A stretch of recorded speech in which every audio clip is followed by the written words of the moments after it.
Era el cumpleaños de mi hija, y llegué a su casa temprano con su pastel favorito.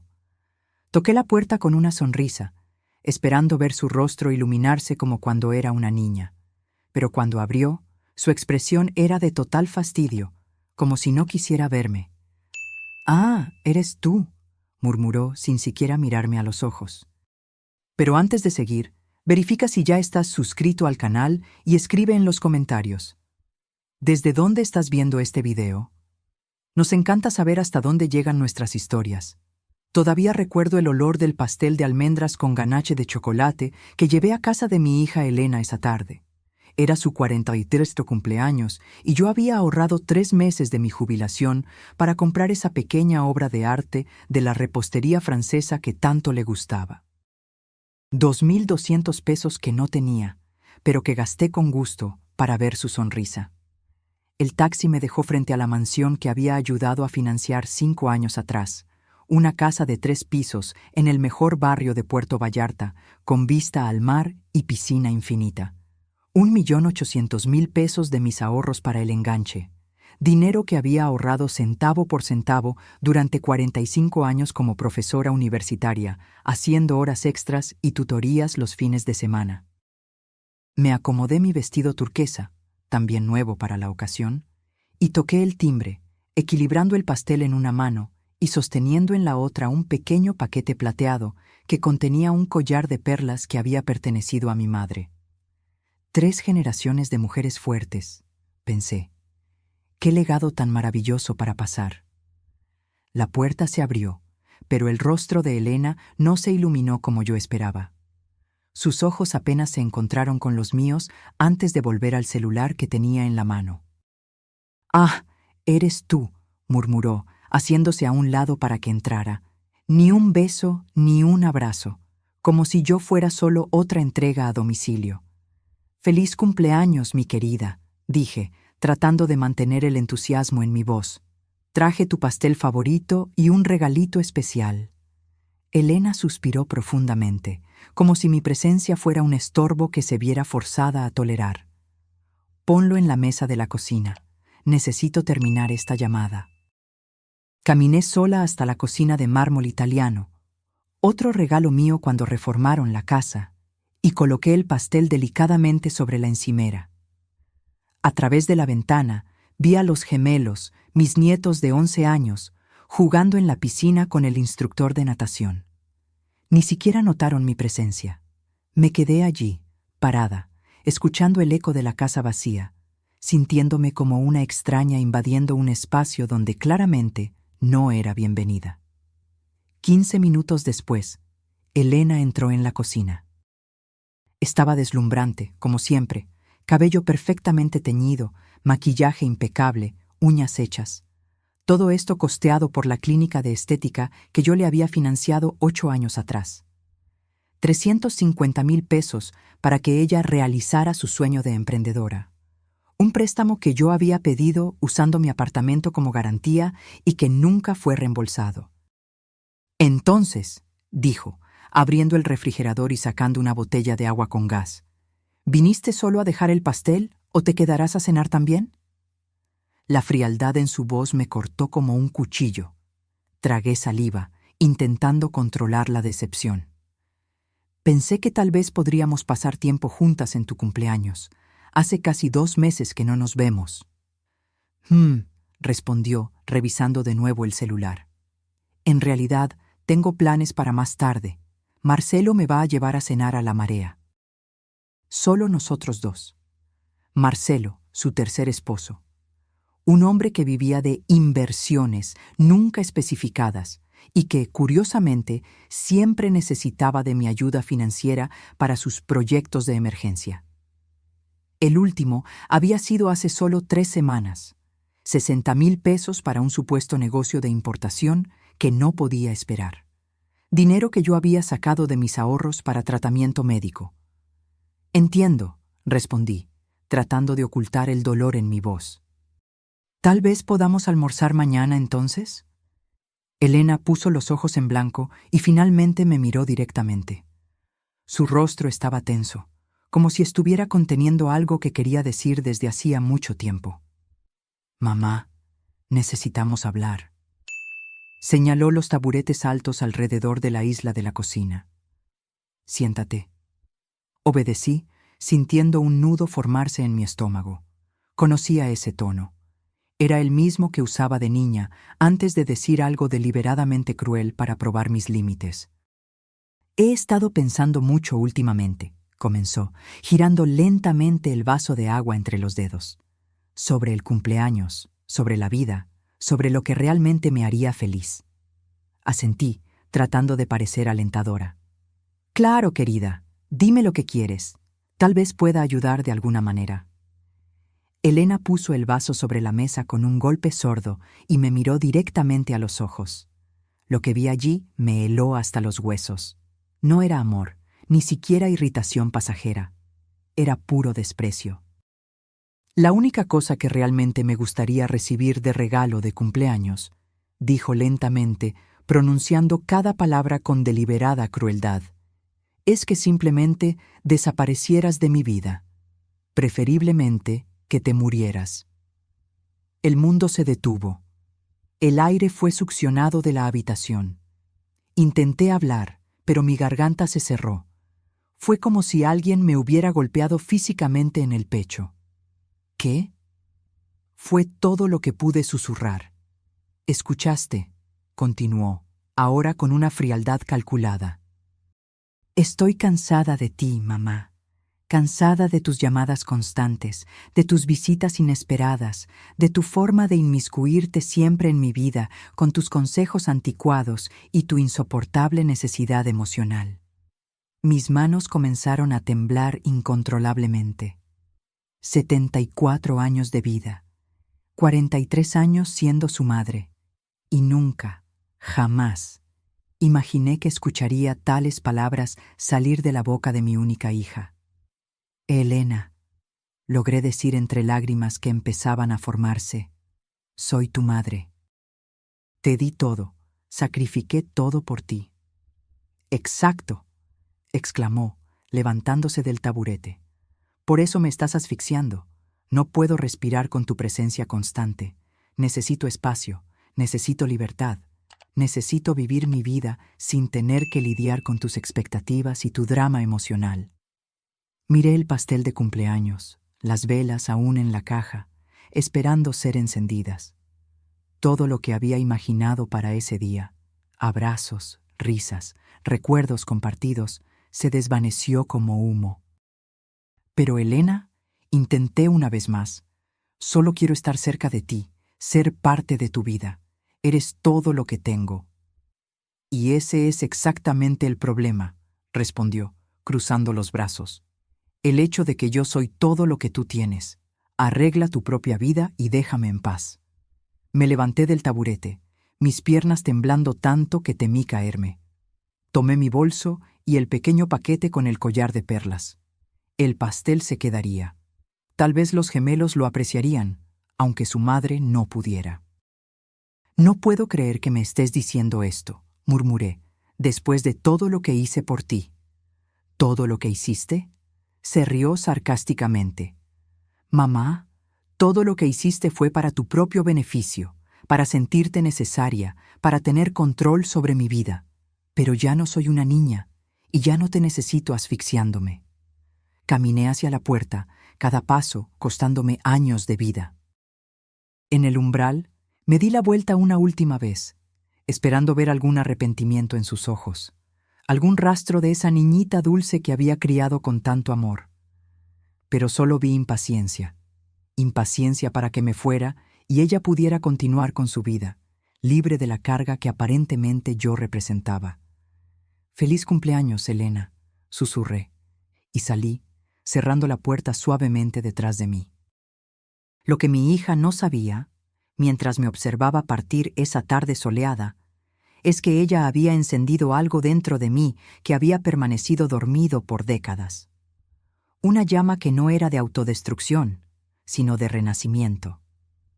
El taxi me dejó frente a mi pequeño apartamento en el centro de la ciudad, un lugar modesto de 2 habitaciones que había comprado con el dinero de la venta de la casa familiar después de la muerte de mi esposo, 20 años atrás. Entré tambaleándome, dejé caer el bolso al suelo y me desplomé en el sofá desgastado. El mismo sofá donde había acunado a Elena de bebé, donde le había leído cuentos todas las noches, donde había secado sus lágrimas después de cada decepción. Las palabras de ella resonaban en mi mente como un estribillo cruel. Que te murieras. Mi propia hija había deseado mi muerte como regalo de cumpleaños. El dolor era físico, un peso abrumador en mi pecho que hacía difícil respirar. Pasé la noche en vela, recordando cada momento, cada sacrificio, cada centavo que había invertido en ella durante 4 décadas. Cuando Elena tenía 5 años y fue diagnosticada con asma severa, trabajé turnos extras en la universidad para pagar los tratamientos especializados que el seguro no cubría. Fueron 18,000 pesos en consultas y medicamentos. Dinero que obtuve vendiendo las joyas de matrimonio que mi esposo me había dado. A los 16, cuando quiso hacer un intercambio a los Estados Unidos, hipotequé este mismo apartamento para pagar los 250,000 pesos del programa. Gracias, mami, me había dicho en ese momento, abrazándome fuerte en el aeropuerto. Eres simplemente la mejor madre del mundo. Palabras que ahora parecían pertenecer a otra vida, otra persona. En la universidad, cuando Elena decidió cambiar de carrera 3 veces, de Derecho a Arquitectura, luego a Administración, pagué cada semestre sin una sola queja. En total, fueron casi 480,000 pesos. Dinero que conseguí dando clases extras los fines de semana y días festivos, sacrificando cualquier vida personal que pudiera haber tenido. Cuando se casó con su primer esposo, una ceremonia extravagante para 300 invitados en el mejor hotel de la ciudad, fui yo quien pagó por todo, 420,000 pesos. El vestido de diseñador, las flores importadas, la orquesta, el banquete gourmet. Es el día más feliz de mi vida, mamá, había dicho, radiante en su vestido de princesa. Y todo gracias a ti. El divorcio llegó 2 años después, seguido por un segundo matrimonio aún más caro, que también terminó en menos de 3 años. Y entonces, Marcelo, el esposo actual. La casa de 3 pisos, la clínica de estética, el auto de lujo que ayudé a financiar cuando el viejo se descompuso, 220,000 pesos. Las escuelas privadas bilingües para los gemelos, 48,000 pesos por trimestre. Al amanecer, empecé a hacer cuentas. Encontré una caja vieja donde guardaba todos los recibos, todos los comprobantes de transferencias, todos los contratos que había firmado a lo largo de los años. No por desconfianza, sino por organización. Una vieja profesora de matemáticas nunca pierde sus hábitos. Sentada a la mesa de la cocina, con una taza de té frío que no tuve ánimo de beber, empecé a listar cada valor, cada fecha, cada motivo. El total me dejó atónita, más de 4,800,000 pesos a lo largo de 43 años, casi 5 millones de pesos que yo había dedicado a la felicidad de mi hija, y todo eso para escuchar que su mayor deseo era mi muerte. Algo extraño sucedió mientras miraba esos números. El dolor punzante que había sentido durante toda la noche empezó a transformarse en algo diferente. No rabia, aunque también había rabia, sino una claridad cristalina que nunca había experimentado antes. Una comprensión profunda de que había sido manipulada por décadas por alguien que veía mi amor como una utilidad, no como un vínculo sagrado. Si hubiera invertido esos casi 5 millones de pesos en mí misma, si hubiera viajado, estudiado más, comprado una casa mejor, cuidado de mi salud, planeado una jubilación cómoda, ¿dónde estaría ahora? Ciertamente no en este pequeño apartamento, contando los centavos de mi mermada jubilación, posponiendo tratamientos médicos para poder seguir ayudando a una hija que deseaba mi muerte. A las 6 de la mañana hice algo que nunca había hecho antes. Tomé el teléfono y bloqueé el número de Elena. Luego, bloqueé el de Marcelo. A continuación, todos los números asociados a la familia de ella.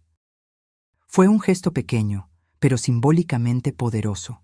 Mi primer acto de autopreservación en 4 décadas.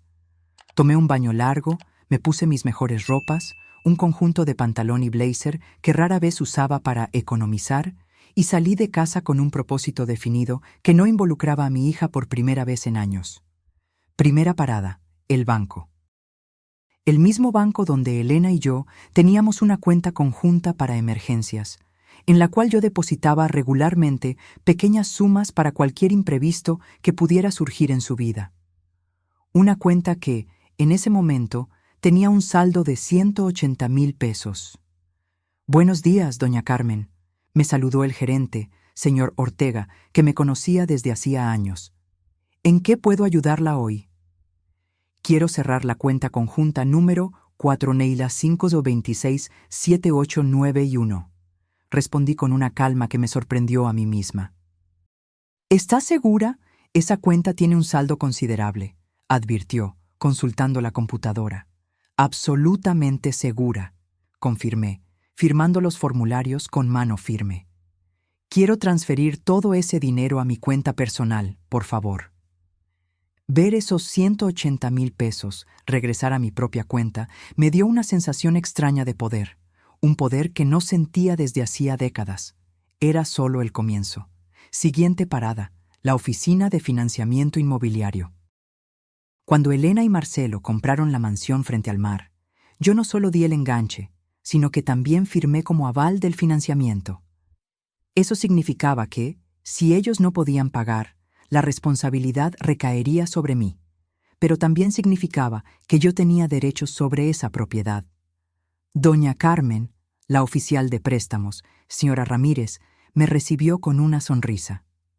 «¿Qué la trae por aquí hoy?» «Quiero revisar los términos del contrato de financiamiento donde aparezco como aval», expliqué.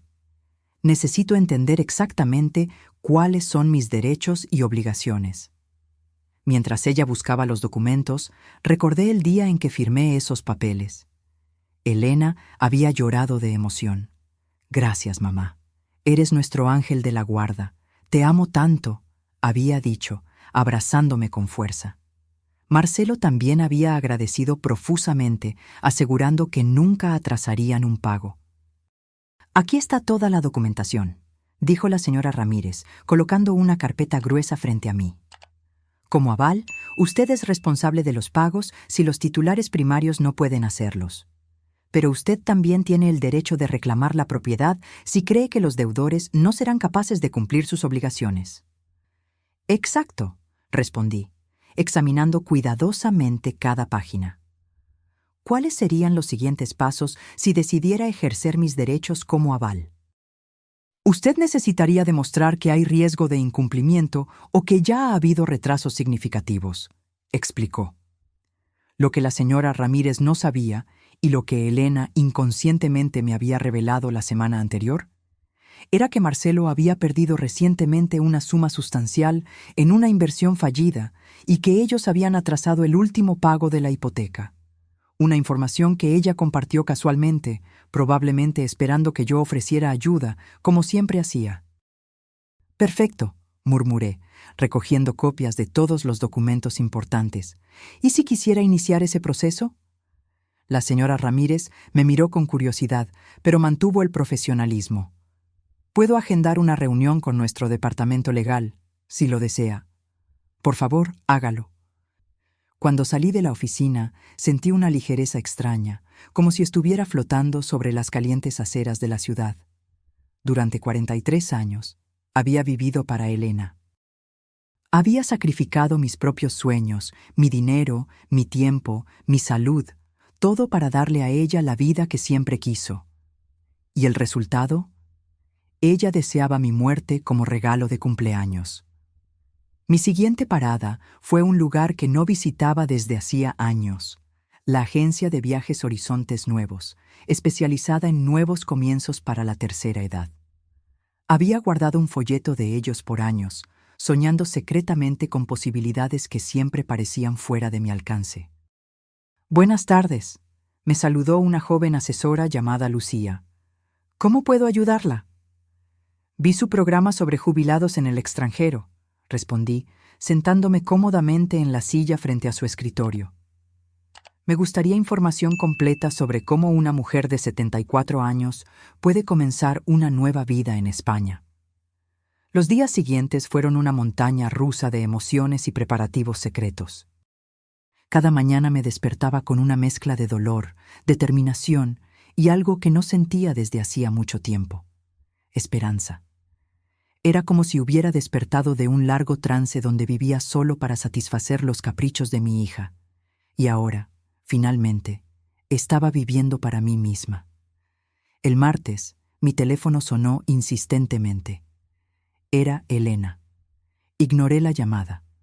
Me llamó 5 veces más, dejando mensajes cada vez más irritados.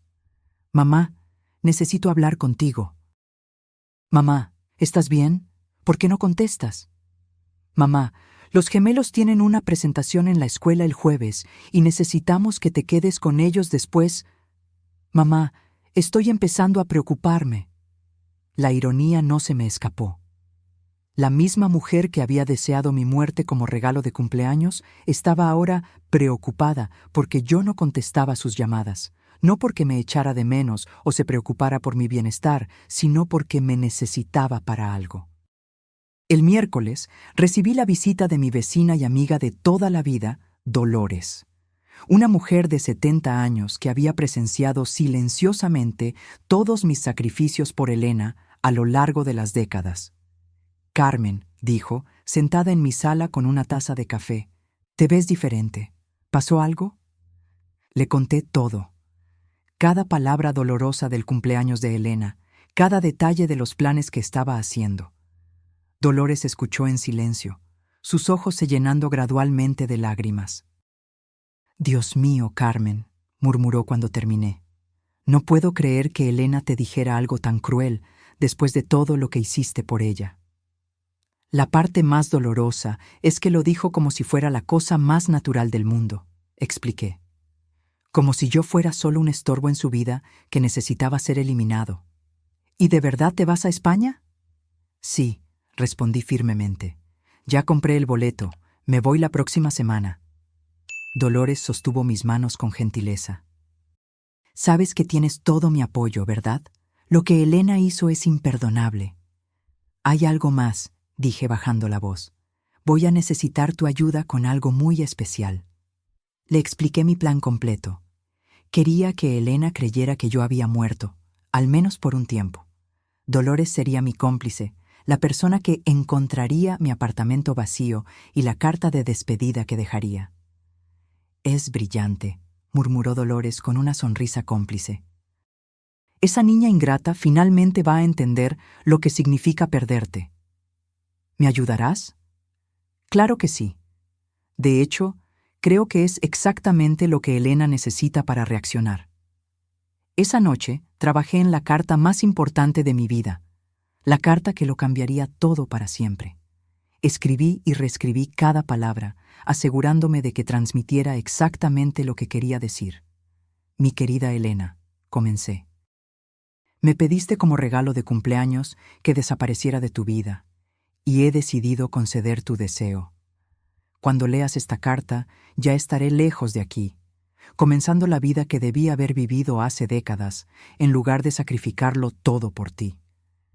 Continué escribiendo por horas, documentando cada centavo que había gastado en ella, cada sacrificio que había hecho, cada oportunidad que había perdido por estar siempre disponible para sus necesidades. Pero no era una carta amarga, era educativa. Quería que ella entendiera exactamente lo que había perdido. «Junto con esta carta encontrarás todos los documentos legales que firmé esta semana», continué. «El cambio del testamento, la cancelación de tu plan de seguro médico complementario que yo pagaba, la notificación de que, como aval de tu hipoteca, he decidido ejercer mis derechos debido a su reciente inestabilidad financiera y el cierre de todos los beneficios que recibías de mí». Era una carta de 18 páginas que detallaba meticulosamente todo lo que cambiaría en su vida ahora que yo había desaparecido, exactamente como ella quería. «Tu vida será mucho más fácil sin mí», concluí, «pero también será mucho más cara. Espero que valga la pena». El jueves, mientras guardaba mis pertenencias más importantes en 2 maletas, recibí otra llamada de Elena. De nuevo, no contesté. Me llamó 4 veces más, dejando mensajes cada vez más desesperados. En la última, su voz sonaba genuinamente angustiada. «Mamá, por favor, llámame. Algo pasó. Necesito tu ayuda. El banco nos llamó para una reunión de emergencia mañana sobre la hipoteca. Por favor, llámame tan pronto como escuches este mensaje». Así que era eso. El banco ya se había puesto en contacto con ella sobre mi solicitud de revisión del contrato. La realidad comenzaba a imponerse. El viernes, Marcelo apareció en mi puerta. Parecía exhausto y desesperado, con profundas ojeras y la barba sin afeitar, una imagen muy diferente del hombre siempre elegante y confiado que conocía. «Carmen», dijo con voz suplicante. «Elena me contó lo que pasó entre ustedes dos. Sé que lo que dijo fue terrible, incluso imperdonable, pero por favor, no le hagas esto a nuestra familia». «¿Hacer qué?», pregunté, fingiendo inocencia. «El banco nos dijo que estás iniciando un proceso para quedarte con la casa debido a retrasos en la hipoteca. Por favor, Carmen, fue solo un mes. Tuve algunos problemas con inversiones, pero lo voy a resolver todo, te lo prometo». Era fascinante.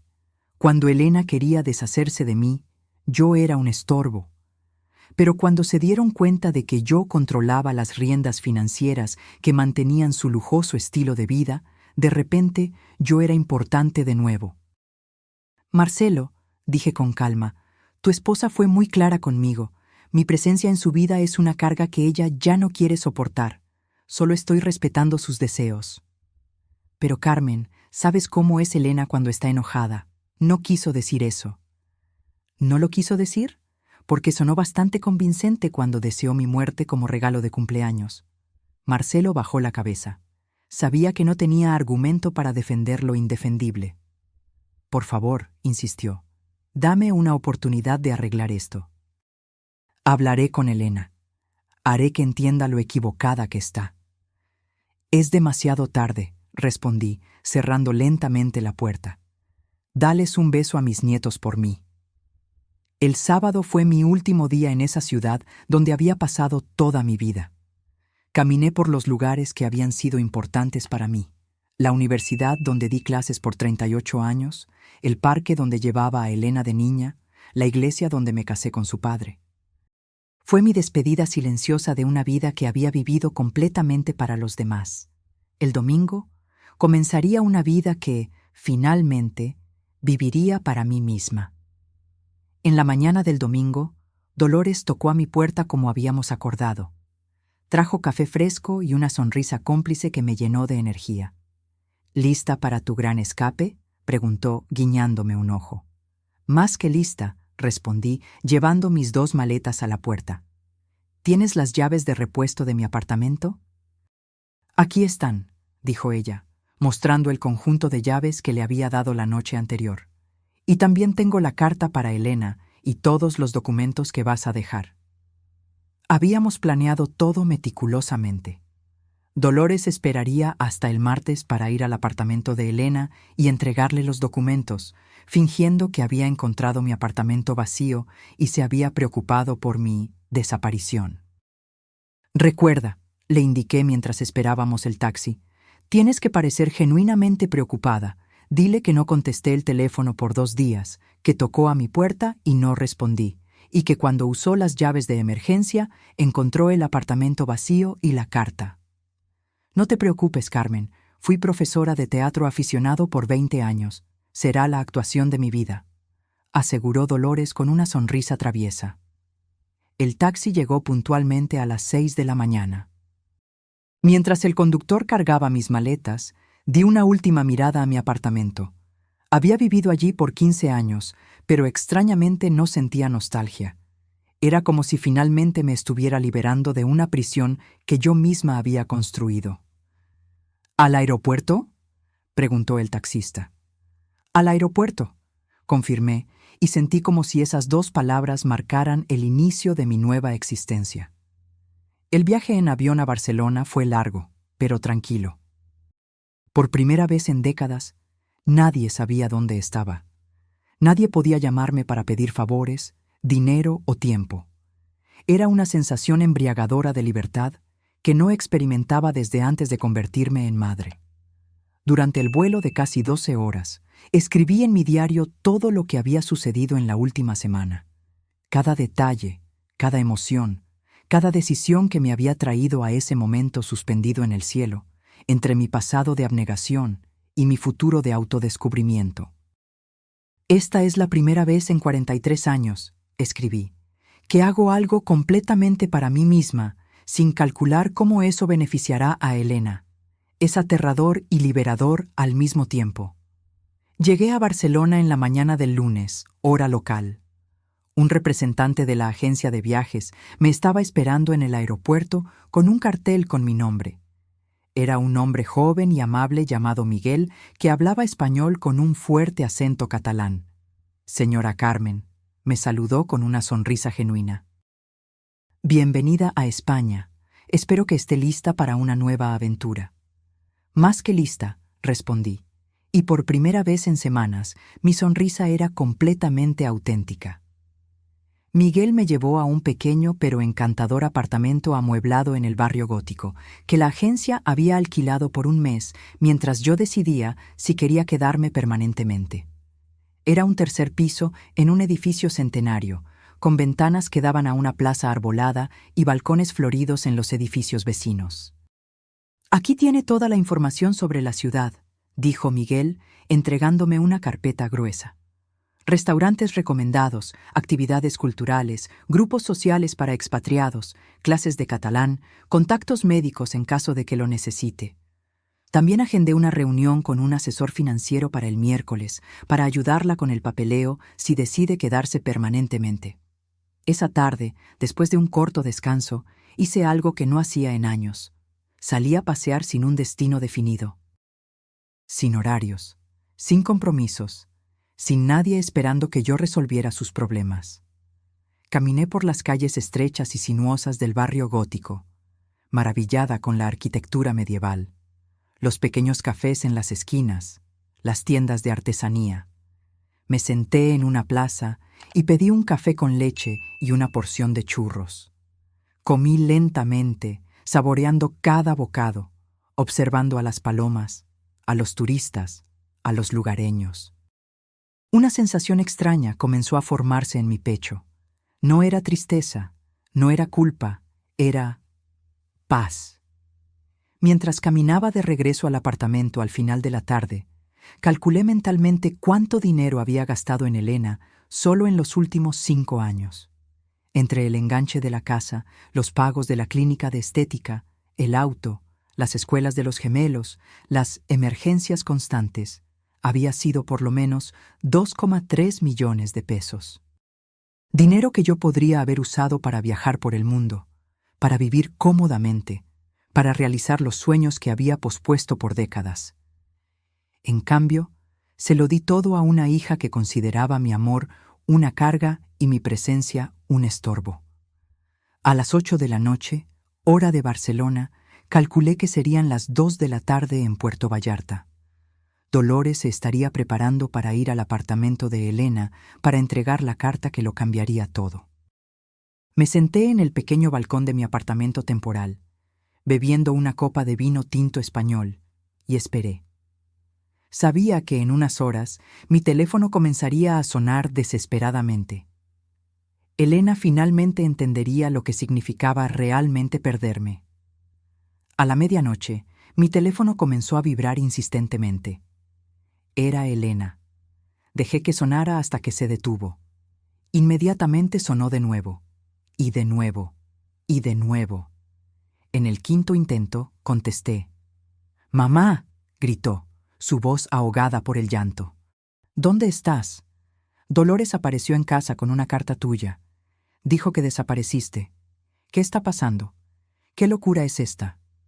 «Hola, Elena», respondí con calma, observando las luces de la ciudad antigua mientras hablaba. «¿Ya leíste la carta?» «Sí, la leí. ¿Te volviste loca? ¿Cómo pudiste hacernos esto? ¿Dónde estás?»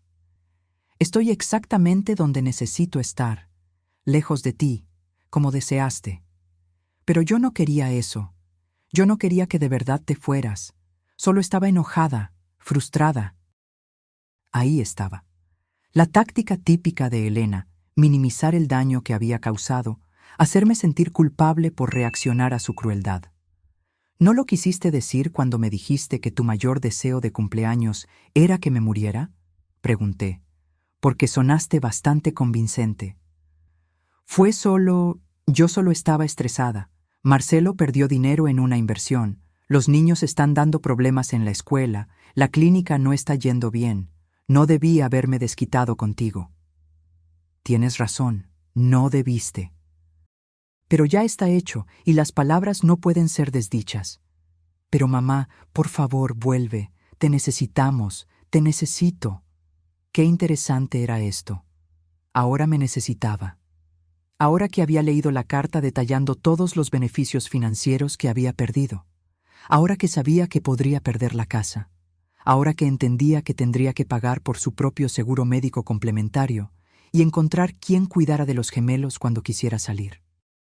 ¿Me necesitas a mí o a mi dinero?, pregunté directamente. Hubo un largo silencio al otro lado de la línea. Te necesito a ti, murmuró finalmente, pero su voz no sonaba convincente. Elena, durante 43 años viví para ti. Sacrifiqué mis sueños, mi dinero, mi tiempo, mis oportunidades. Y cuando finalmente necesité sentir que me amabas y valorabas, me dijiste que preferías que estuviera muerta. Esas palabras me partieron el corazón de una manera que jamás podré reparar. Lo siento mucho, mamá. Lo siento mucho de verdad. Las disculpas no son suficientes, Elena. El daño está hecho. ¿Y sabes algo? Tal vez fue lo mejor que pudiste haberme dicho, porque finalmente me abrió los ojos y me hizo entender que he vivido toda mi vida de manera equivocada. ¿A qué te refieres? Me refiero a que por primera vez en décadas estoy viviendo para mí misma, y eso es maravilloso. ¿Dónde estás, mamá? Por favor, dime, imploró Elena, su voz ahogada por las lágrimas. Los gemelos están preguntando por la abuela. No entienden por qué desapareciste. Era fascinante cómo, ahora que yo no estaba disponible, mis nietos de repente me echaban de menos. Durante todos estos años, cuando yo cancelaba mis planes para cuidarlos, cuando les compraba regalos caros, cuando los llevaba al parque mientras Elena iba de compras, era solo lo que se esperaba de mí. Pero ahora que yo me había ido, mi ausencia se sentía. Los niños estarán bien, respondí, mirando las estrellas sobre Barcelona. Son resilientes. Lo que aprenderán es que las acciones tienen consecuencias y que las palabras dolorosas pueden destruir relaciones para siempre. Pero mamá, por favor, no puedes simplemente desaparecer así. ¿Y si algo te pasa? ¿Y si te enfermas? ¿Cómo vamos a saberlo? Ahora le preocupaba mi bienestar. Qué conveniente. Elena, en los últimos 3 años, tuve 2 episodios de presión alta que me llevaron al hospital. ¿Sabes cuántas veces me visitaste? Ninguna. Siempre tenías algo más importante que hacer. Eso no es verdad, protestó débilmente. Es verdad. La primera vez te llamé desde la sala de emergencias. Dijiste que no podías venir porque tenías una fiesta en casa de una amiga. La segunda vez era el cumpleaños de Marcelo y estabas celebrando. El silencio al otro lado de la línea confirmó que ella recordaba perfectamente cada ocasión. Yo pensé que no era serio, murmuró. Claro, porque mi salud nunca fue una prioridad para ti, pero mis cheques sí lo eran. No es sobre el dinero, gritó Elena. Es sobre ti. Te echo de menos, mamá. ¿Me echas de menos a mí o echas de menos tener a alguien disponible las 24 horas del día para resolver tus problemas? Colgué sin esperar una respuesta. El teléfono volvió a sonar, pero esta vez lo silencié por completo. Necesitaba paz para disfrutar mi primera noche de libertad en un nuevo país. Los días siguientes fueron un descubrimiento constante, no solo de Barcelona, sino de mí misma. Había partes de mi personalidad, intereses y deseos que se habían quedado dormidos por décadas mientras yo vivía en función de Elena. Ahora se despertaban, uno por uno, como flores después de una larga sequía. Descubrí que me encantaba la arquitectura gótica y podía pasar horas admirando los detalles de la Catedral de Barcelona. Me di cuenta de que tenía un talento natural para los idiomas y que el catalán, con sus similitudes al español, no era tan difícil como imaginaba. Redescubrí mi amor por las matemáticas, algo que había enseñado por años, pero que hacía mucho tiempo no practicaba por placer. El miércoles tuve mi reunión con el asesor financiero español. Era un hombre mayor llamado señor Ferrer, que me ayudó a entender todas mis opciones para la residencia permanente en España. Con sus ahorros actuales y su jubilación mexicana, explicó, usted puede vivir cómodamente aquí por muchos años. España tiene excelentes programas de salud para jubilados extranjeros y la calidad de vida en Barcelona es excepcional. Por primera vez en años, hablé abiertamente sobre mis finanzas sin preocuparme por ahorrar dinero para las emergencias de Elena. Era liberador calcular mis gastos basados únicamente en mis propias necesidades y deseos. Usted también puede invertir parte de sus ahorros aquí en España, continuó el señor Ferrer. Los rendimientos son estables y seguros. En 5 años podría aumentar significativamente su patrimonio si invierte con sabiduría. Aumentar mi patrimonio. ¿Cuántas veces tuve esa oportunidad? Pero siempre preferí gastar el dinero en los caprichos de mi hija. ¿Hay algo más que deba saber?, pregunté. Tenemos muchos clientes en situaciones similares a la suya, añadió el asesor con una sonrisa comprensiva. Personas mayores que vinieron a España buscando un nuevo comienzo después de relaciones familiares complicadas. Usted no está sola en esta experiencia. Esa información me confortó profundamente. No era la única madre que había sido manipulada y desechada por hijos ingratos. Había toda una comunidad de personas que habían elegido su propia felicidad en lugar de las demandas tóxicas de sus familias. El viernes me uní a un grupo de caminata para expatriados seniors. Había 12 personas, todas entre 65 y 80 años, todas buscando aventura y nuevas experiencias. Durante el paseo por las colinas que rodean Barcelona, comencé una conversación con una mujer llamada Luisa, una italiana de 76 años que había llegado a España 3 años antes. ¿Qué la trajo por aquí?, me preguntó mientras admirábamos la vista panorámica de la ciudad. Una hija que me dijo que su mayor deseo de cumpleaños era que me muriera. Respondí sin filtros. Ya no tenía energía para suavizar la realidad. Luisa me miró con los ojos muy abiertos. ¿Es en serio? Completamente. Después de financiar su casa, prácticamente criar a sus hijos y sacrificar mi jubilación por sus necesidades, me dijo que mi presencia en su vida era una carga insoportable. «Dios mío», murmuró Luisa, «¿y qué hiciste?» «¿Qué? Desaparecí de su vida y aquí estoy». Luisa sonrió con admiración. «Eres muy valiente. Yo tardé 7 años en tomar la decisión de alejarme de mi familia tóxica. Mi hijo y mi nuera me trataban como un cajero automático ambulante. Durante el resto del paseo, Luisa y yo compartimos nuestras historias. Ella había venido a España después de darse cuenta de que sus hijos adultos solo la contactaban cuando necesitaban dinero para sus vacaciones, sus autos nuevos o sus caprichos. Cuando decidió imponer límites, la acusaron de ser una madre egoísta y la amenazaron con no dejarla ver a sus nietos.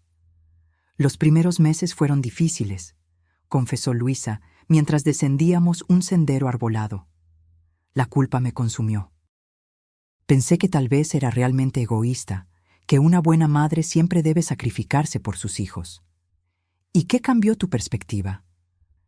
Me di cuenta de que mis hijos nunca se preguntaron si yo era feliz, si tenía suficiente dinero para mis propias necesidades, o si mis sacrificios constantes me estaban lastimando.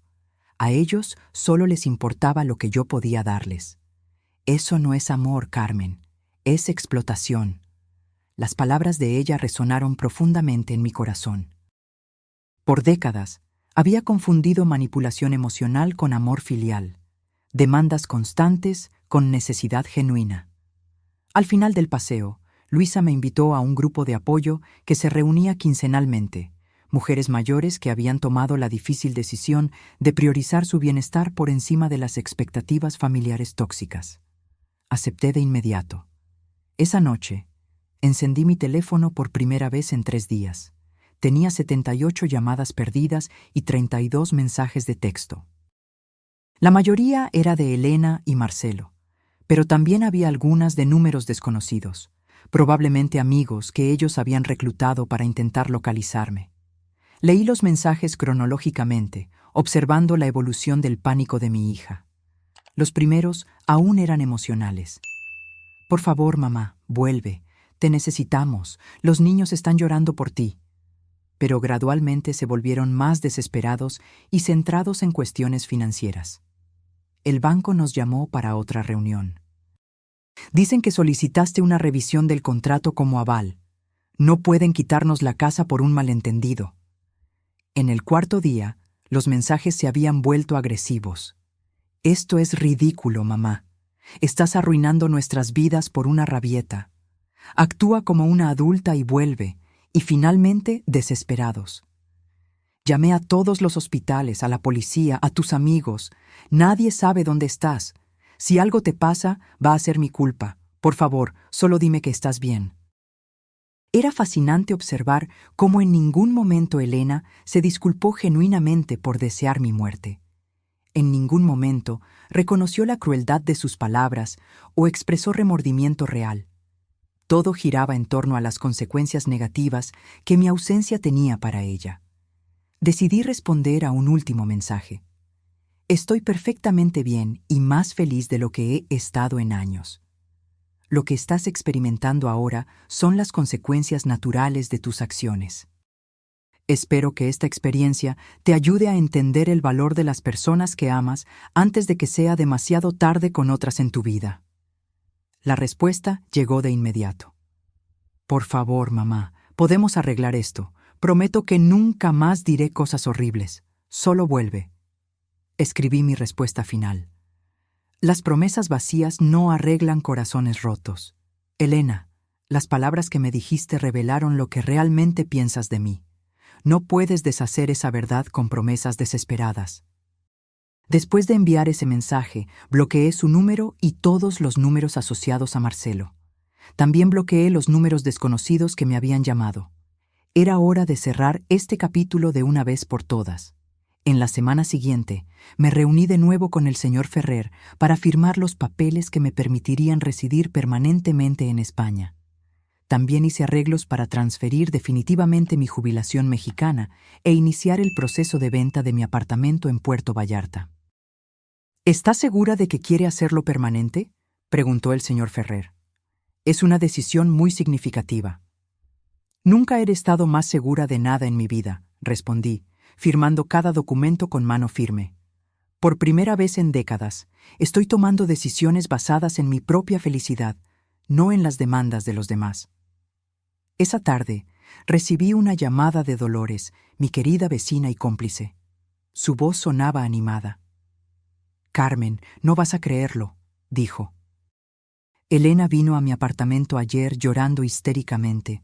Imploró que te dijera que volvieras, que había sido un terrible malentendido». «¿Y qué le dijiste?» «Dije la verdad, que lo que te había dicho era imperdonable y que si yo fuera tú, también habría desaparecido para siempre. Debiste haber visto su cara cuando se dio cuenta de que incluso los vecinos sabían lo cruel que había sido contigo». ¿Mencionó algo sobre los problemas financieros? «Oh, sí. Dijo que sin tu ayuda no pueden pagar la hipoteca, que el banco está presionando, que Marcelo no puede resolver la situación financiera y que los niños necesitan cosas para la escuela que ellos no pueden pagar. Básicamente, se dio cuenta de todo lo que yo hacía por ellos cuando lo perdió.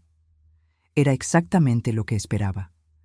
Ella no me extrañaba como persona. Extrañaba mi función como proveedora financiera y solucionadora de problemas. Dolores, le pedí, cuando alguien pregunte por mí, especialmente Elena, quiero que digas que estoy muerta para ellos, porque en cierto modo es verdad. La Carmen que constantemente se sacrificaba por una hija ingrata, realmente murió en su cumpleaños. Lo entiendo perfectamente, respondió Dolores. ¿Y sabes algo? Creo que es la mejor muerte que pudiste haber elegido. 3 semanas después de mi llegada a España, mi nueva vida había tomado forma de maneras que nunca imaginé. Me inscribí en clases de catalán 3 veces por semana. Comencé un curso de acuarela los martes y jueves, descubriendo un talento artístico que ni siquiera sabía que poseía. Me uní a un club de lectura para expatriados que se reunía los domingos. Por primera vez en décadas, mi agenda estaba repleta de actividades que yo había elegido. Actividades que me proporcionaban placer y crecimiento personal, no obligaciones impuestas por las necesidades de los demás. Pero la transformación más sorprendente era financiera. Sin las constantes demandas de Elena, mis ahorros no solo se mantenían estables, estaban creciendo. Las inversiones que había hecho con el señor Ferrer ya mostraban rendimientos positivos y por primera vez podía planear mi futuro financiero basado únicamente en mis propias necesidades. Ese miércoles de abril, mientras tomaba café de la mañana en el balcón soleado de mi apartamento, recibí una llamada de un número internacional que no reconocí. Dudé en contestar, pero la curiosidad me ganó. ¿Señora Carmen Aguirre?, preguntó una voz femenina con acento mexicano. Sí, soy yo. ¿Quién habla? Mi nombre es Raquel Mendoza. Soy trabajadora social del Departamento de Servicios Familiares en Puerto Vallarta. La llamo porque recibimos una denuncia sobre su bienestar. Mi sangre se heló. ¿Una denuncia? ¿De qué tipo? Su hija, Elena Aguirre, hizo una denuncia alegando que usted podría estar sufriendo de demencia o deterioro cognitivo y que ha tomado decisiones financieras y de vida que la ponen en riesgo. Según ella, usted desapareció de repente y está viviendo en condiciones precarias en el extranjero, posiblemente bajo la influencia de terceros. No podía creer lo que estaba escuchando. Elena había llegado al extremo de involucrar a los servicios sociales, inventando una enfermedad mental para invalidar mis decisiones y forzar mi regreso. Señorita Mendoza, respondí con voz firme, no sufro de demencia ni deterioro cognitivo. Estoy viviendo en España por mi propia elección, en un apartamento cómodo, con excelentes cuidados médicos y en perfecta salud mental. Las alegaciones de mi hija son completamente falsas. Entiendo su posición, señora Aguirre, pero necesitamos verificar su bienestar. ¿Sería posible coordinar una evaluación médica y psicológica a través del consulado mexicano en España? Claro, respondí sin dudar. Estoy dispuesta a someterme a cualquier evaluación que demuestre que estoy en perfecta salud mental y que mis decisiones fueron tomadas con total lucidez.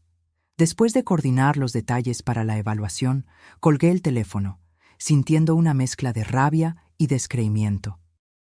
Elena había cruzado una línea sin retorno. No solo había deseado mi muerte, sino que ahora intentaba destruir mi credibilidad mental para recuperar el control sobre mi dinero y mi vida. Inmediatamente llamé a mi abogado en México, señor Vargas, que me había ayudado con todos los trámites legales antes de mi partida. Carmen, me saludó con preocupación. Me alegro de escuchar su voz. Tuve una semana muy interesante con su hija. Me imagino. Acabo de hablar con los servicios sociales. Elena me está acusando de tener demencia. Eso no es todo, suspiró el señor Vargas. También contrató a otro abogado para intentar impugnar todos los cambios legales que usted hizo antes de partir. Está alegando que usted no estaba en su sano juicio cuando los firmó. ¿Puede hacer eso? Puede intentarlo, pero no tiene una base legal sólida. Tengo grabaciones de todas nuestras conversaciones, donde usted claramente demuestra total lucidez. Además, el hecho de que planeó meticulosamente su partida y está viviendo independientemente en España contradice cualquier alegación de deterioro cognitivo. ¿Qué más está haciendo? Intentó tener acceso a sus cuentas bancarias, alegando preocupación por su bienestar. También quería interrumpir el proceso de reclamación de la casa, pero como todo está legalmente respaldado y ella misma firmó documentos reconociendo problemas financieros recientes, no tiene argumentos válidos. Era increíble hasta dónde estaba dispuesta a llegar Elena para recuperar los beneficios financieros que había perdido. Señor Vargas, quiero que prepare una demanda por difamación contra mi hija. Las falsas alegaciones de ella sobre mi estado mental pueden afectar mi reputación y mis derechos legales. Será un placer, respondió con satisfacción. Después de ver cómo la trató, creo que es hora de que se enfrente a las consecuencias legales de sus acciones. 2 días después, comparecí en el Consulado Mexicano en Barcelona para las evaluaciones médicas y psicológicas. El médico designado, Dr. Torres, era un hombre experimentado que inmediatamente comprendió la situación. Señora Aguirre, me dijo después de una exhaustiva evaluación de 3 horas, no solo está en perfecta salud mental, sino que las decisiones que ha tomado demuestran una lucidez y valentía admirables. Su hija está claramente intentando manipular el sistema legal para recuperar beneficios financieros. ¿Eso será documentado oficialmente? Absolutamente. Enviaré un informe detallado a los servicios sociales explicando que las alegaciones son infundadas y que usted está viviendo una vida independiente y saludable en España. Esa misma tarde, recibí una llamada de la trabajadora social. Señora Aguirre, recibimos el informe médico del consulado. Es evidente que las alegaciones de su hija no tienen fundamento. Vamos a cerrar el caso y notificar a Elena de que sus quejas han sido consideradas infundadas. Gracias, respondí. ¿Esto quedará registrado de alguna manera? Sí, se documentará que ella hizo una denuncia falsa sobre el bienestar de un familiar, lo que puede tener implicaciones legales si se repite. Perfecto. Elena no solo fracasó en su intento de invalidar mis decisiones, sino que ahora tenía un registro oficial de haber hecho denuncias falsas. Esa noche, decidí hacer algo que había pospuesto. Escribir un relato detallado de mi experiencia, no para Elena, sino para otras mujeres que pudieran estar viviendo situaciones similares de manipulación y abuso emocional por hijos adultos. Escribí durante 4 horas, documentando cada sacrificio que había hecho, cada manipulación que había sufrido y cada paso que había dado para reivindicar mi dignidad y mi vida. Titulé el texto Cuando el amor materno se convierte en autodestrucción. Mi historia de liberación a los 74 años. Envié el texto a un blog que había descubierto, especializado en historias de mujeres mayores que habían encontrado el valor para cambiar radicalmente sus vidas. Una semana después, recibí una respuesta entusiasta de la editora. Carmen, escribió, su historia es poderosa e inspiradora. Recibimos cientos de comentarios de mujeres que se identifican completamente con su experiencia. ¿Estaría dispuesta a participar en una entrevista en video para nuestro canal de YouTube? Acepté de inmediato. Era hora de usar mi experiencia para ayudar a otras mujeres atrapadas en dinámicas familiares tóxicas. La entrevista se publicó 2 semanas después y rápidamente se volvió viral. Miles de mujeres compartieron historias similares de hijos adultos que las manipulaban emocionalmente y explotaban financieramente. Los comentarios eran un catálogo de dolor y reconocimiento. Mi hijo de 37 años vive en mi casa, no paga alquiler y me insulta cuando le pido que busque empleo, escribió una mujer. Mi hija solo me llama cuando necesita dinero para las vacaciones, pero nunca tiene tiempo para visitarme cuando estoy enferma, compartió otra. Pensé que era la única madre que se sentía usada por sus propios hijos, confesó una tercera. Pero lo más impactante vino una semana después de la publicación de la entrevista. Recibí un correo electrónico de una dirección que inmediatamente reconocí. Era de Marcelo, mi yerno. Carmen, escribió. Vi tu entrevista en YouTube. Necesito que sepas que estoy completamente de acuerdo contigo. Lo que Elena dijo fue imperdonable, y la forma en que te trató por años es inaceptable. Fui testigo de cómo te manipula y te usa, pero nunca tuve el valor de confrontarla porque éramos tan dependientes de tu ayuda financiera. Continuó. Quiero que sepas que los gemelos te extrañan mucho y no entienden por qué ya no vienes a verlos. Elena les dijo que estás enferma y no puedes visitarlos, pero creo que merecen saber la verdad cuando sean mayores. El correo electrónico terminaba. Sé que probablemente es demasiado tarde para disculpas, pero quería que supieras que al menos una persona en esta familia reconoce cuánto te sacrificaste por nosotros. Espero que seas feliz en tu nueva vida. Leí el correo electrónico 3 veces antes de decidir cómo responder. Finalmente escribí: Marcelo, agradezco tu honestidad, pero las disculpas tardías no cambian el daño causado. Espero que esta experiencia te ayude a ser un mejor esposo y padre, y que les enseñes a tus hijos a valorar a las personas que los aman antes de que sea demasiado tarde. Fue la primera vez que alguien en mi familia reconoció públicamente el abuso que había sufrido. Eso no cambió mi decisión de mantener la distancia, pero me dio una sensación de validación que había necesitado por años. Mi nueva vida en España florecía de maneras inimaginables. Tenía amigos genuinos que me valoraban por quien yo era, no por lo que podía dar. Redescubrí pasatiempos y pasiones. Tenía paz mental y estabilidad financiera. Y lo más importante, tenía dignidad. 6 meses después de mi llegada a España, mi vida había asumido una forma que nunca soñé que fuera posible. Era una mañana soleada de primavera cuando recibí una llamada que lo cambiaría todo una vez más. Era Dolores, mi querida vecina y cómplice en México. «Carmen», dijo con voz animada, «tienes que escuchar esto. Elena perdió la casa». Mi corazón se detuvo por un segundo. A pesar de todo, una parte de mí todavía se preocupaba por el bienestar de mis nietos. «¿Qué pasó exactamente?», pregunté. «El banco ejecutó la hipoteca la semana pasada. Marcelo no pudo recuperar el dinero que perdió.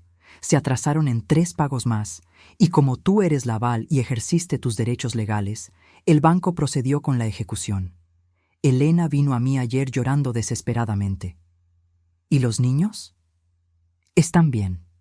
Se mudaron a un apartamento pequeño al otro lado de la ciudad. Marcelo finalmente consiguió un trabajo estable en una empresa de turismo, ganando mucho menos que antes, pero al menos es algo seguro. Elena también tuvo que volver a trabajar en la clínica, no como propietaria, sino como empleada. Era extraña la mezcla de sentimientos que experimenté. No sentía alegría por su sufrimiento, sino una profunda satisfacción de justicia. Por primera vez en sus vidas, Elena y Marcelo estaban viviendo con las consecuencias reales de sus decisiones, sin tener a alguien para rescatarlos. «Hay algo más», continuó Dolores. «Elena me preguntó si yo sabía cómo contactarte. Dijo que quiere disculparse genuinamente, que finalmente entiende todo lo que perdió cuando te perdió a ti». «¿Y qué le dijiste?».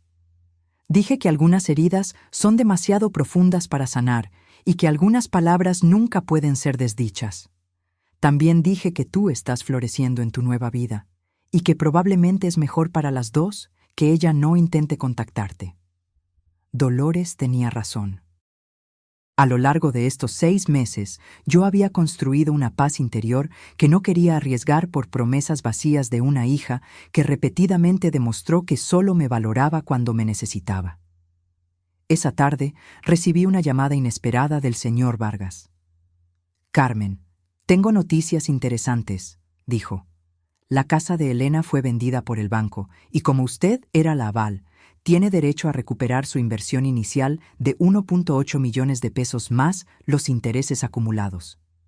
«¿Cuánto es eso en total?». 2.1 millones de pesos. El banco ya aprobó la transferencia. El dinero estará en su cuenta española la próxima semana. Era increíble. No solo había recuperado mi inversión original, sino que gané un adicional de 300,000 pesos.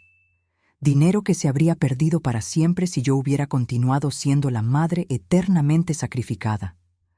«También hay otra cosa», continuó el señor Vargas. «Su apartamento en Puerto Vallarta finalmente fue vendido.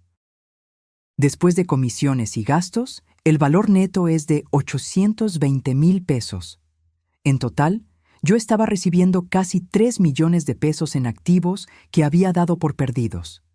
Con mis ahorros existentes y las inversiones que había hecho en España, mi patrimonio neto ahora excedía los 5 millones de pesos. A los 74 años, yo era más rica de lo que jamás había sido en toda mi vida. Esa noche, celebré en mi restaurante favorito en la Plaza Real. Pedí el mejor cava español y brindé por la mujer valiente que tuvo el coraje de comenzar de nuevo cuando todo parecía perdido. Mientras cenaba, reflexioné sobre todo el viaje. Había iniciado este viaje como una madre rota y humillada, devastada por las palabras crueles de una hija ingrata. Pero ahora era una mujer independiente, financieramente estable, rodeada de amigos genuinos y viviendo la vida que siempre soñé. Al día siguiente, decidí hacer algo que venía considerando desde hacía semanas: escribir un libro completo sobre mi experiencia. No solo mi historia, sino una guía práctica para mujeres mayores atrapadas en relaciones familiares tóxicas.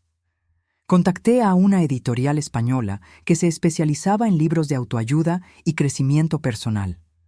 La editora, una mujer llamada Montserrat, se interesó de inmediato. Carmen, me dijo durante nuestra reunión, su historia toca un tema que afecta a millones de mujeres, pero que rara vez se discute abiertamente. El abuso emocional por hijos adultos es un problema epidémico que necesita ser expuesto. Pasé los siguientes 3 meses escribiendo Cuando el amor lastima, liberándose del abuso emocional familiar después de los 70. El libro documentó no solo mi experiencia personal, sino también estrategias prácticas para reconocer la manipulación, establecer límites saludables y encontrar el coraje de priorizar el propio bienestar. El libro se publicó 8 meses después y se convirtió en un bestseller en varios países de Europa y América Latina. Las cartas que recibí de lectoras eran extraordinarias. Mujeres de todo el mundo me escribieron, contando cómo mi historia les había dado el valor para hacer cambios radicales en sus propias vidas. Leí tu libro y finalmente entendí que no soy una mala madre por negarme a seguir financiando la irresponsabilidad de mi hijo de 42 años, escribió Marta de Chile. Tu historia me ayudó a entender que el amor verdadero no exige autodestrucción, compartió Teresa de Portugal. Después de leer tu libro, vendí mi casa grande y me mudé a un pequeño apartamento que puedo pagar sin depender de la ayuda de mis hijos. Por primera vez en años, duermo en paz, relató Sofía de Argentina. Pero la carta que más me conmovió llegó un año después de la publicación del libro. Era de una joven madre llamada Paula. Señora Aguirre, escribió, tengo 32 años y una madre de 67 que ha sacrificado su vida entera por mí y mis hermanos. Después de leer su libro, me di cuenta de que la estamos tratando exactamente como Elena la trató a usted. Su historia me abrió los ojos y me hizo entender que estaba repitiendo un patrón tóxico que podría destruir mi relación con mi madre para siempre. Ayer llamé a mi madre y me disculpé por todos los años de darla por sentada. También le dije que quiero ayudarla a realizar sus propios sueños en lugar de esperar que siempre esté disponible para los míos. Gracias por ayudarme a entender esto antes de que fuera demasiado tarde. Esa carta me hizo llorar de alegría. Mi dolor había servido para evitar que otras familias pasaran por la misma destrucción. 2 años después de mi llegada a España, recibí una carta física en mi buzón. La caligrafía en el sobre era familiar, pero no pude identificarla de inmediato. Cuando la abrí, mi corazón se aceleró. Era de mis nietos, ahora de 13 años. Querida abuela Carmen, escribieron con caligrafía de adolescentes. Papá nos contó la verdad sobre por qué te fuiste. Dijo que mamá te dijo cosas muy crueles y por eso decidiste comenzar una nueva vida lejos de nosotros. Queremos que sepas que te extrañamos mucho y que entendemos por qué te fuiste. También queremos que sepas que estamos orgullosos de ti por ser tan valiente. Cuando seamos mayores, nos gustaría visitarte en España, si quieres recibirnos. La carta incluía dibujos que habían hecho de mí viviendo feliz en las calles de Barcelona. Lloré por 1 hora después de leer esa carta, no por tristeza, sino por la comprensión de que mi decisión de preservar mi dignidad había sido la correcta, incluso si eso significaba alejarme de personas que amaba. Decidí responderles. Mis queridos nietos, escribí, sus palabras son el regalo más hermoso que he recibido en años. Los amo profundamente y siempre los amaré, sin importar la distancia. Cuando sean mayores y puedan tomar sus propias decisiones, las puertas de mi corazón y de mi casa siempre estarán abiertas para ustedes. Hasta entonces, quiero que sepan que la abuela está viviendo una vida plena y feliz, rodeada de belleza y paz. Guarden ese amor que sienten por mí, pero también aprendan de esta experiencia. Las palabras tienen el poder de construir o destruir, y las relaciones se basan en el respeto mutuo, no en el sacrificio unilateral.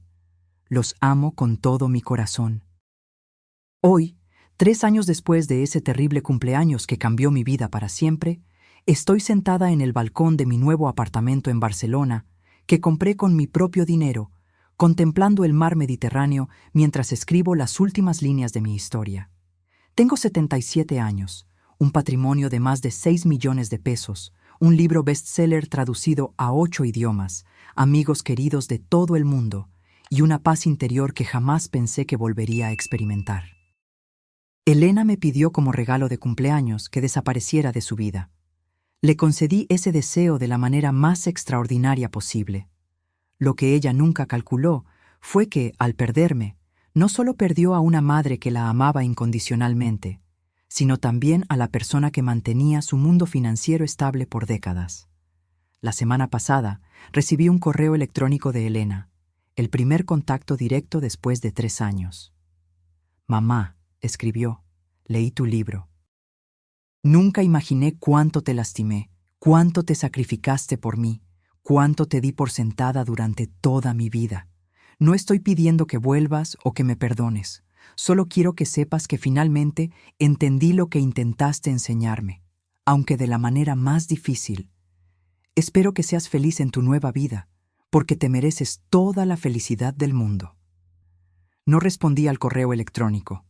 Algunos puentes, una vez quemados, no pueden ser reconstruidos. Pero guardé sus palabras en el corazón, no como una victoria, sino como confirmación de que todo dolor puede, eventualmente, transformarse en sabiduría. Mi desaparición fue mi regalo para ella. Mi nueva vida fue mi regalo para mí. Y valió cada lágrima, cada sacrificio, cada momento de dolor que me trajo hasta aquí. Porque a veces la única manera de salvarse es tener el valor de perderse por completo para renacer como la persona que siempre se estuvo destinada a ser. Ahora, si te gustó esta historia, haz clic en este próximo video que está apareciendo en la pantalla, porque en él hay una historia de traición y giro como nunca antes habías visto.